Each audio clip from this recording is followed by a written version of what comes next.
नमस्कार दोस्तों, Shri educational hub में आप दोस्तों का सभी का हार्दिक रूप से स्वागत करता हूं। आज हम बात करेंगे पाषाण काल के बारे में, जो इतिहास का एक सबसे महत्वपूर्ण एक टॉपिक है और सबसे प्रथम एक टॉपिक है पाषाण काल। इससे संबंधित जितने भी आपकी जानकारी है वो आपकी अच्छी जानकारी आपको होनी चाहिए पाषाण काल के बारे में, क्योंकि आज का जो लेक्चर है वो एक तरीके से नींव बनाने का काम करेगा आपके बाकी जितना भी हम इतिहास पढ़ेंगे उसके बारे में। तो हमने इस टॉपिक का नाम दिया है पाषाण काल एक समग्र अध्ययन, क्योंकि मैं आपको बता चुका हूँ दोस्तों, यहाँ आप किसी भी एकेडमी में अगर कहीं भी आप पढ़ें, वहाँ का मुझे पता नहीं कैसे आप पढ़ते हैं, क्या करते हैं, कैसे करेंगे, लेकिन हमारे यहाँ हमारी एकेडमी का जो है वो ये है कि कंसेप्ट आप लोग का क्लियर होना चाहिए। आप जो भी एक चीज़ को पढ़ के चल रहे हों वो कंसेप्ट आपका बिल्कुल क्लियर आपके माइंड में सेट होना चाहिए। आपको पता होना चाहिए कि मैं जो टॉपिक पढ़ रहा हूँ उसमें लेटेस्ट पैटर्न से आयोग किस तरह के प्रश्न पूछता है और मुझे क्या पढ़ना है, और टेस्ट में आपको पता चल जाएगा कि अपने आप को जब आप इवेल्युएट करेंगे कि मैं कितना कर पा रहा हूँ। चलिए विदाउट वेस्टिंग टाइम हम टॉपिक की तरफ चलते हैं। तो पाषाण काल एक समग्र अध्ययन, आज हम बात करेंगे पाषाण काल की। तो पाषाण काल क्या है, ठीक है। देखिए, मैं आपको यहाँ एक चीज़ और बता दूँ टॉपिक शुरू करने से पहले कि सिविल सर्विसेज जो है वो जो रटने वाले जो तोते होते हैं उनके लिए नौकरी है ही नहीं। अगर आप ये सोचते हैं कि मैं रट लूँ कोई चीज़ और रटने के बाद में मेरा सिलेक्शन हो जाएगा, तो आप देखिए सफलता से कोसों दूर हैं। कई लोगों के दिमाग में ये चीज़ें भी हैं, काफ़ी बच्चे मुझे मिलते भी हैं, सर हम फलाना बुक कर लेंगे तो वो हमारा तैयार हो जाएगा, वो हम रट लेंगे। देखो, आयोग ना अब जो पेपर बना रहा है काफ़ी साल से, ठीक है, कभी भी किसी एक बुक से तुम ये कह दो कि सर ये बुक से बना था पेपर, ये फलाना बुक से ये प्रश्न आया है ना, वो चीज़ संभव है नहीं। सिंपल बात है। तो यहाँ आपको कंसेप्ट क्लियर करना आना चाहिए। किसी एक बुक से जो यूपीएससी के पेपर नहीं बनते हैं, ठीक है। अगर आपका कंसेप्ट क्लियर है तो आप क्वेश्चन कर पाओगे, अदरवाइज नहीं कर पाओगे। ये जब आप ऑनलाइन टेस्ट दोगे तब आपको पता चल जाएगा। जब हमारा ऑनलाइन टेस्ट जो है, जब आप ये दोगे तो अटेम्प्ट करोगे तो आपको पता चल जाएगा किस तरह के प्रश्न पूछ रहा है और किस तरह के जो है हमें पढ़ाने का जो हमारा तरीका है वो क्या है। शुरुआत करते हैं मानव सभ्यता की, कि मानव सभ्यता के विकास की कहानी का जो प्रारंभ है वो पाषाण काल से होता है।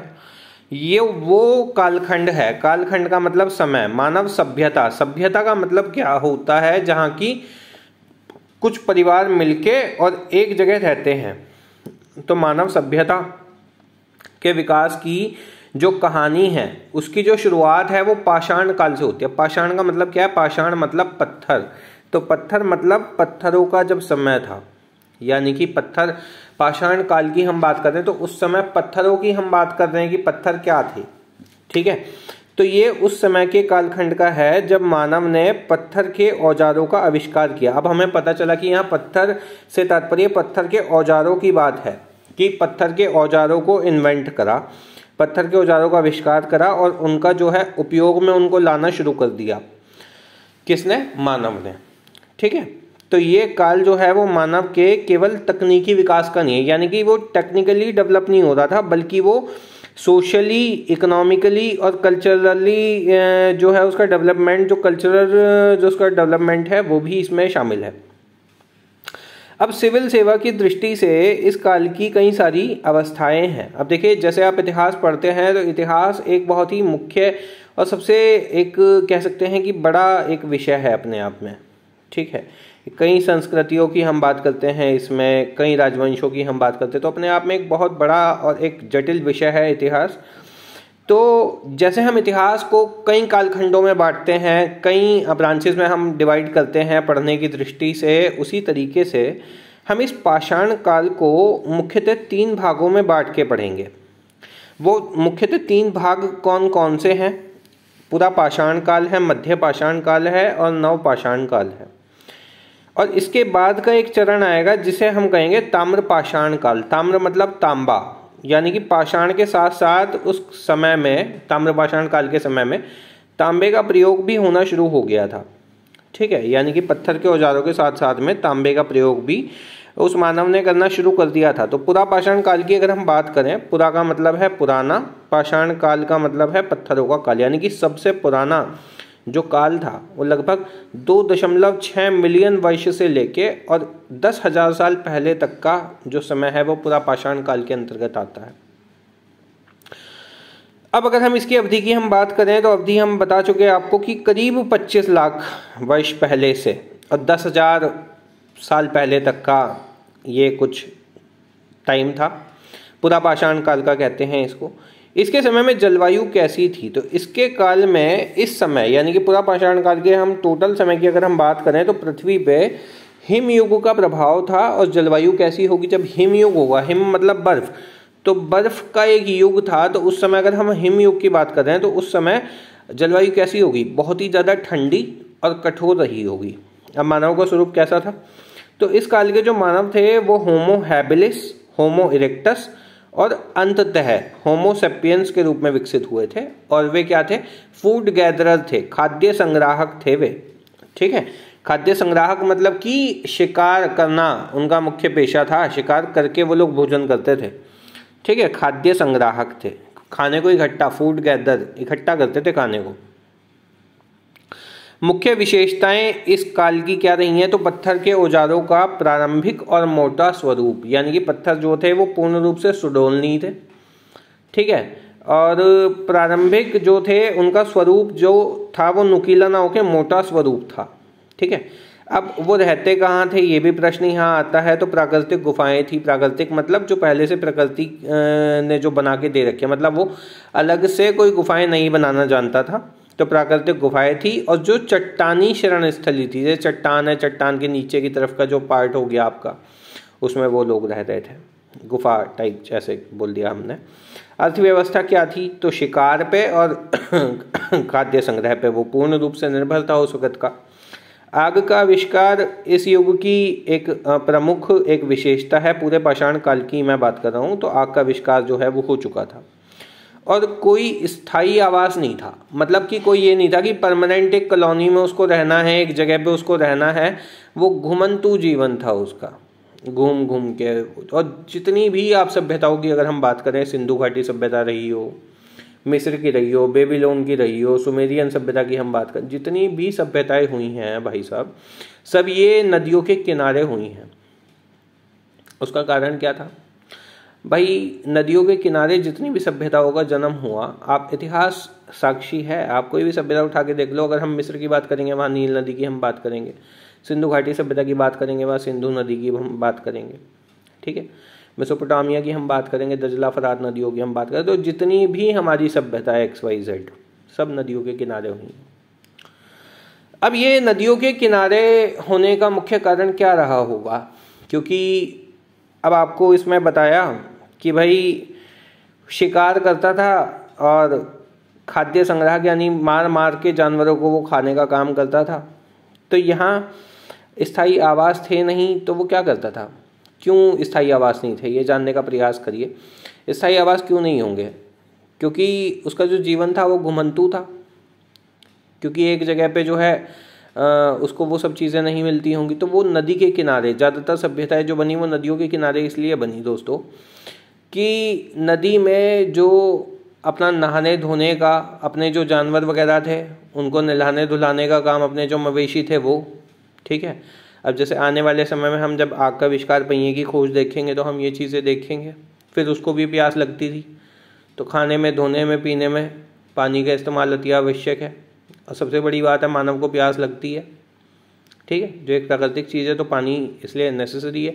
तो हमेशा पानी की खोज में वो जहाँ उसको पानी मिलता था वहीं आसपास में वो पानी के घर बसा लेता था। अब पुरा पाषाण काल और उनके जो औजारों की तकनीक है उसके आधार पे इसे 3 भागों में बांट दिया हमने। सबसे पहला है, अब सबसे पहले हमने क्या बात करी थी? पुरा पाषाण काल, मध्य पाषाण काल और नव पाषाण काल की। अब पुरा पाषाण काल को भी हम 3 ब्रांचेस में बांट के चल रहे हैं। तो सबसे पहला हो गया आपका निम्न पुरा पाषाण काल। अगर हम निम्न पुरा पाषाण काल की, देखिए पाषाण काल की हम बात कर रहे थे, तो पाषाण काल की हमने बात करी थी, तो उसमें पता चला हमें कि 25 लाख वर्ष पहले से 10,000 पहले तक का। अब इस 25 लाख वर्ष पहले से और 10,000 साल पहले तक का जो काल है उसके बीच के ही सब समय खंड की हम बात करेंगे। तो निम्न पुरा पाषाण काल कब से शुरू है? 25 लाख वर्ष से शुरू है और 1 लाख साल पहले तक रहा होगा। यानी कि वर्तमान में आज जब हम हैं तो आज से लगभग की हम बात करें, लगभग शब्द का जरूर ध्यान रखें। तो लगभग, क्योंकि वास्तविक गणना कर पाना बहुत ही ज़्यादा कठिन है, ये आप जानते हैं। तो लगभग 1 वर्ष पहले तक का जो समय कहलाएगा वो निम्न पुरा पाषाण काल की श्रेणी में कहलाएगा। इसके मुख्य औजार उस समय के क्या थे? तो उस समय सबसे पहले तो आपसे ये पूछता है एग्जाम में कि देखिए आप जो पत्थर इस समय यूज़ हो रहा था वो कौन सा पत्थर था। तो सबसे पहले आप याद रखिए कि पाषाण काल के अंदर, पुरा पाषाण काल के अंदर जब, तो क्वार्ट्ज़ाइट पत्थर का यूज़ हो रहा था सबसे पहले। ये चीज़ आप ध्यान रखिए, ये हम आगे भी आएगा इसमें, नोट्स में हम बताएंगे आपको। तो क्वार्ट्ज़ाइट तरह के पत्थर का यूज़ होता था। हस्त कुठार और कोर उपकरण इस युग के मुख्य औजार थे निम्न पुरा पाषाण काल के। और औजार मुख्यतः कौल तकनीक से बनाए जाते थे, जिसमें पत्थर के एक टुकड़े को तराशकर औजार का आकार दिया जाता था। यानी कि पत्थर के टुकड़े को घिसने के बाद एक औजार बनाया जाता था, उसको ये कोर टेक्निक कहा करते थे। प्रमुख उद्योग क्या थे उस वक्त में? आशूलियन उद्योग था। इसके औजार मुख्यतः क्या बने होते थे? क्वार्ट्ज़ाइट पत्थर के बने होते थे। हम आपको बता चुके हैं कि क्वार्ट्ज़ाइट पत्थर का यूज़ इस समय में हो रहा था। अगर हम प्रमुख पुरा स्थलों की बात करते हैं तो उस समय सोहन जो इसके प्रमुख पुरा स्थल है, यानी कि प्रमुख जो स्थल हैं जहाँ से हमें पता चलता है निम्न पुरा पाषाण काल के बारे में, उन स्थलों के बारे में अगर हम बात करें तो सोहन नदी घाटी, जो कि अब क्षेत्र पाकिस्तान में स्थित है, यहाँ पे सोहन संस्कृति के औजार आपको देखने के लिए मिलेंगे। भीमबेटका की अगर हम बात करें तो भीमबेटका एक स्थल है मध्य प्रदेश में और निम्न पुरा पाषाण काल से लेके ऐतिहासिक काल तक के वहाँ चित्र मिले हैं। और एक ये क्या है, वर्ल्ड हेरिटेज साइट है ये। अगर हम होसंगी कर्नाटक की बात करेंगे तो सबसे प्राचीन पुरा स्थलों में से एक है होसंगी कर्नाटक। आदमगढ़ मध्य प्रदेश की अगर हम बात करेंगे तो यहाँ से पुरा पाषाण कालीन औजार हमें देखने के लिए मिलते हैं। सिंगरौली बेसिन उत्तर प्रदेश मध्य प्रदेश, बेलन घाटी उत्तर प्रदेश, यहाँ से सबसे प्राचीन मानव कंकाल के अवशेष भी मिलते हैं आपको। दिदवाना राजस्थान की बात करें या छोटा नागपुर बठार झारखंड की हम बात करें तो ये सारी चीज़ें हैं। अब पुरा पाषाण काल की जो दूसरी आपकी यूनिट है, दूसरी जो आपकी ब्रांच है वो है मध्य पुरा पाषाण काल। निम्न पुरा पाषाण काल पढ़ लिया। अब देखिए यहाँ आपके लिए मोस्ट इंपॉर्टेंट चीज़ें क्या हैं, आपको प्रमुख पुरा स्थल याद रखने हैं निम्न पुरा पाषाण काल के कौन से हैं, औजार आपके कैसे बनते थे, कौन से पत्थर के आपके बने होते थे, ये इंपॉर्टेंट आपको याद रखना है। हस्तकुठार और कोर उपकरण और निम्न पुरा पाषाण काल का भाई साहब समय, ये आपको पता होना चाहिए कि सर पुरा पाषाण काल है, मध्य पाषाण काल है, नव पाषाण काल है। और पुरा पाषाण काल को हमने 3 पार्ट्स में डिवाइड कर लिया सर। पुरा पाषाण काल को निम्न पुरा पाषाण काल, मध्य पाषाण काल और नव पाषाण काल के नाम से हमने जान लिया इसको, ठीक है। तो यहाँ हम पुरा पाषाण काल की हम ब्रांच की बात कर रहे हैं तो निम्न पुरा पाषाण काल, मध्य पुरा पाषाण काल और नव पुरा पाषाण काल, ठीक है। उसके बाद फिर मध्य पाषाण काल और नव पाषाण काल पढ़ते हुए फिर ताम्र पाषाण काल करके और पाषाण काल का हम समापन कर देंगे, ठीक है। तो निम्न पुरा पाषाण काल का अगर हम टोटल पाषाण काल की हम बात कर रहे थे तो कितना टाइम था, 25 लाख वर्ष पहले से लेके और 10,000 वर्ष पहले तक। फिर हम बात कर रहे थे पुरा पाषाण काल में किसकी हम बात कर रहे थे, पुरा पाषाण काल में निम्न पुरा पाषाण काल की। तो निम्न पुरा पाषाण काल का जो समय था दोस्तों वो क्या था, 25 लाख वर्ष पहले से लेके और 1 लाख वर्ष पहले तक का। इंपॉर्टेंट है, याद रखिएगा। तो यहाँ आपको समय याद रखना है, आपको मुख्य औजार याद रखने हैं, हस्तकुठार और कोर उपकरण थे, किस टेक्निक से बनाए जा रहे थे वो आपको याद रखना है।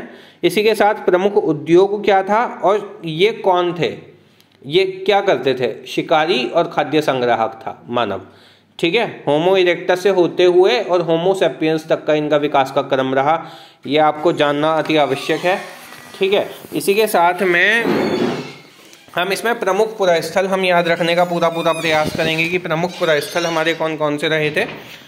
तो प्रमुख पुरा स्थलों में हमने बात करी थी सोहन नदी घाटी पाकिस्तान की, भीमबेटका मध्य प्रदेश की। तो वहाँ से आपको क्या मिला है, जैसे कि भीमबेटका मध्य प्रदेश, आप आगे पढ़ते चलेंगे, नोट्स बनाएंगे तो आपको पता चलेगा कि भीमबेटका जो मध्य प्रदेश का है उसमें आपको गुफा चित्र मिले हैं, ठीक है। आपको कलरफुल पेंटिंग मिली है वहाँ से, तो वहाँ काफ़ी कुछ चीज़ें मिली हैं। भीमबेटका एक बहुत ही फेमस प्लेस है ये पाषाण काल की दृष्टि से। तो इसलिए इसको एक विश्व धरोहर स्थल सरकार ने घोषित कर दिया था। अब हुसंगी कर्नाटक ये भी एक फेमस साइट है और सबसे प्राचीन पुरास्थलों में से एक है। तो आपको ये ध्यान रखना है कि कौन सी साइट किस काल से हमारे संबंधित रहेगी। आदमगढ़ मध्य प्रदेश, सिंगरौली बेसिन उत्तर प्रदेश मध्य प्रदेश, बेलन घाटी उत्तर प्रदेश। आपसे ये भी पूछ सकता है एग्जाम में कि मानव कंकाल के सर्वप्रथम अवशेष कहाँ से मिले, ठीक है।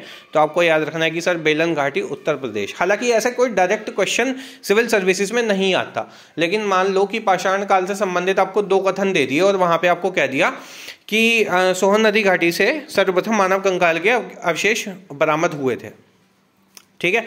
अब आपने अपने दिमाग पे जोर डाल दिया कि भैया सोहन नदी घाटी से तो सोहन संस्कृति के औजार मिले थे, ये तो गलत लग रहा है। तो वहां आपको सही कथन का और गलत कथन का चुनाव करना है। कई बार प्रश्न आपके कथन कारण के रूप में आएंगे। आप जब टेस्ट देंगे आपको पता चलेगा लेटेस्ट पैटर्न किस तरीके से काम करता है।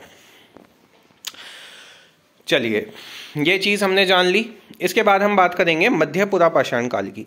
तो मध्य पुरा पाषाण काल का जो समय है वो लगभग 1 लाख साल से 40,000 साल पहले तक का है। देखो, पुरा पाषाण काल हम पढ़ रहे थे। पुरा पाषाण काल को 3 ब्रांचेस में हमने बांट दिया था, निम्न पुरा पाषाण काल, मध्य पुरा पाषाण काल। निम्न पुरा पाषाण काल का हमारा टाइम पीरियड क्या था दोस्तों? 25 लाख साल से 1 लाख साल तक। तो मध्य पुरा पाषाण काल का काम जो टाइम है वो कब से शुरू होना है? 1 लाख साल से, और कब तक चलेगा? 40,000 साल पहले तक, ये जान लो। तो 40,000 साल पहले तक का मध्य पुरा पाषाण काल का समय रहा था। अब इस समय के मुख्य औजार क्या थे? अब देखो, कंपेयर करना शुरू कर दो मेरे भाई। वहां हस्त कुठार और यहाँ पे क्या था? फलक उपकरण। अब तुम एक बात बताओ, जैसे कंप्यूटर था, कंप्यूटर पे एग्जांपल लेते हैं। पहले कंप्यूटर कितना बड़ा होता था। P4 कंप्यूटर जो था उसका मॉनिटर ही अपने आप में उठाना एक बड़ी बात थी, टीवी जैसा होता था। और आजकल क्या है? एक टैबलेट आ गया। तो जैसे जैसे आपका समय बीतता है तो टेक्नोलॉजी का विकास होता है, डेवलपमेंट होता है, या टेक्नोलॉजी गिरती है? आप कहोगे सर टेक्नोलॉजी का डेवलपमेंट होगा, ठीक है। आजकल तुम्हारे मोबाइल में घड़ी भी है, कैलेंडर भी है, ठीक है, रेडियो भी खा गया ये, ठीक है, टीवी तक खा गया ये, क्योंकि आजकल यूट्यूब पे देख लो तुम सब कुछ। तो ऐसी स्थिति में चीज़ें क्या हुई? अब पहले तुम पढ़ने गुरुकुल पाठशाला जाते थे, हाँ, और अब तुम अपने घर से बैठ के रजाई में पढ़ते हो। तो कहीं ना कहीं टेक्नोलॉजी बढ़ी कि नहीं बढ़ी? तो इसी तरीके से इन लोग का भी विकास होना था कि नहीं होना था? आपका आंसर होगा होना था सर। तो इनका विकास कैसे हो रहा है? ये हस्त कुठार से अब फलक उपकरण तक आ गए। और पहले कोल तकनीक का उपयोग करते थे, पत्थर को घिस के, ये जान लो। और अब क्या करने लगे? इन्हें बनाने के लिए फलक तकनीक का उपयोग करने लगे, जिसमें किसी बड़े पत्थर से छोटे छोटे फलक अलग करके और उन्हें औजार के रूप में तराशते थे। अब उस समय के अगर उद्योग की हम बात करें तो आशुलियन उद्योग था। आज का उद्योग कैसा है? मोस्टेरियन उद्योग होने लगा। प्रमुख औजारों के प्रकार कौन कौन से थे? अब इस समय औजारों के भी प्रकार आने लगे, ठीक है। तो ब्लेड, स्क्रैपर, बोरर और पॉइंट, ठीक है। प्रमुख पुरास्थलों की बात करेंगे तो देखो यहाँ ना कुछ कॉमन भी हो सकते हैं। जैसे यहाँ पे मुझे 2 कॉमन दिखाई दे रहे हैं, भीमबेटका मध्य प्रदेश और बेलन घाटी उत्तर प्रदेश। तो आप अब खुद सोच लो, जो साइट आपकी बार बार आ रही है इम्पॉर्टेंट है। और यहाँ मध्य जो पुरा पाषाण काल है उसकी साइट हमें पता चलती है नेवासा महाराष्ट्र, लुनेश्वर गुजरात और संगनकल्लू कर्नाटक। बेलन घाटी Uttar Pradesh no doubt, Bhimbetka Madhya Pradesh no doubt important है, लेकिन नेवासा महाराष्ट्र, अब देखो जो कॉमन नहीं है याद रखना है उसको। नेवासा महाराष्ट्र, लुनेश्वर गुजरात और संगनकल्लू कर्नाटक इम्पॉर्टेंट है। अब देखो यहाँ हम बात करें उच्च पुरा पाषाण काल की। तो उच्च पुरा पाषाण काल की अगर हम बात करेंगे तो इसका समय क्या है? लगभग, अब मध्य पाषाण काल कब तक था? मध्य पुरा पाषाण काल का समय रहा था 40,000 साल पहले तक। तो उच्च पुरा पाषाण काल कब से शुरू होना है? 40,000 साल से लगा के, और पुरा पाषाण काल हमें खत्म करना था। तो 10,000 साल पहले तक का समय रहा होगा सर उच्च पुरा पाषाण काल का। मतलब कि उच्च पुरा पाषाण काल को अगर हम क्लासीफाई करें तो इसका टाइम पीरियड क्या है दोस्तों? 40,000 साल लगभग से 10,000 साल पूर्व तक, ठीक है। अब इस समय के मुख्य औजार क्या थे दोस्तों? ब्लेड और ब्यूरिन उपकरण थे, और औजार क्या होने लगे थे अब? अधिक परिष्कृत यानी कि अधिक डेवलप औजार होने लगे थे, छोटे और हल्के होने लगे थे। पहले औजार बड़े थे, फिर थोड़े छोटे हुए। फलक उपकरण क्या है? बड़े पत्थर से छोटे छोटे टुकड़ों को तोड़कर अलग किया जाता था। कहाँ? मध्य पुरापाषाण काल में। ठीक है। उच्च पुरापाषाण में क्या होने लगा? ब्लेड और ब्यूरिन का प्रयोग होने लगा मेरे प्यारे। तो यहाँ क्या हुआ? औजार अधिक परिष्कृत, परिष्कृत मतलब साफ सुथरे, छोटे और हल्के होने लगे, और इन्हें बनाने के लिए कैसी तकनीक का विकास हुआ? ब्लेड तकनीक का विकास हुआ। पहले कोर टेक्निक, फिर फलक टेक्निक, और अब क्या होने लगा? ब्लेड टेक्निक का इस्तेमाल होने लगा। अब महत्वपूर्ण तथ्यों की अगर हम बात करें तो इस काल में हड्डी के जो औजार थे उनका प्रयोग जो है वो शुरू हो गया। उच्च पुरापाषाण काल में हड्डी का प्रयोग शुरू होने लगा, हड्डी के औजारों का। भीमबेटका जैसे स्थल जो थे उस पर गुफा चित्रकारी का जो प्रारंभ है वो इस युग में हुआ। आपसे ऐसे भी क्वेश्चन आ सकता है कि मध्य पुरापाषाण काल में भीमबेटका में गुफा चित्रकारी का प्रयोग होने लगा। अब आपको अपनी बुद्धि का विकास करना है कि भाई चीज़ों को समझ के पढ़ना है कि भाई मध्य पुरापाषाण काल का समय क्या था। ठीक है। उस समय कैसे औजार प्रयोग हो रहे थे, कैसे पत्थर आने लगे थे, ये सारी चीज़ें आपको देखनी है। कौन से जानवर थे, क्या था, कैसे था। क्योंकि अगर आपको देखिए इतनी बारीक में जानकारी होगी, देखिए आपको एक्सपर्ट यहाँ सामान्य अध्ययन आपसे कहा है, तो सामान्य अध्ययन का मतलब क्या है? एक सामान्य सा अध्ययन। आपको पीएचडी नहीं करनी पाषाण काल पे, लेकिन आपकी जानकारी इतनी भी सामान्य नहीं होनी चाहिए कि आप क्वेश्चन को सॉल्व ही ना कर पाएँ। कहने का तात्पर्य ये है कि किसी भी टॉपिक पे आपको ज़्यादा इन्फॉर्मेशन गैदर नहीं करनी है। यही कोचिंग अपना एक सबसे बड़ा एक रोल अदा करती है। कोचिंग आपको ये बताती है कि आपको कितना पढ़ना है, कैसे पढ़ना है और क्यों पढ़ना है। ठीक है। तो यहाँ आपको ये जानना है कि जो भीमबेटका है, ऐसे स्थलों पे गुफा चित्रकारी का जो काम है वो शुरू हो चुका था। कब शुरू हुआ था? तो उच्च पुरापाषाण काल के अंतर्गत ये काम शुरू हो चुका था। अब देखो यहाँ आपको प्रमुख पुरा स्थलों में क्या मिल रहा है बार बार?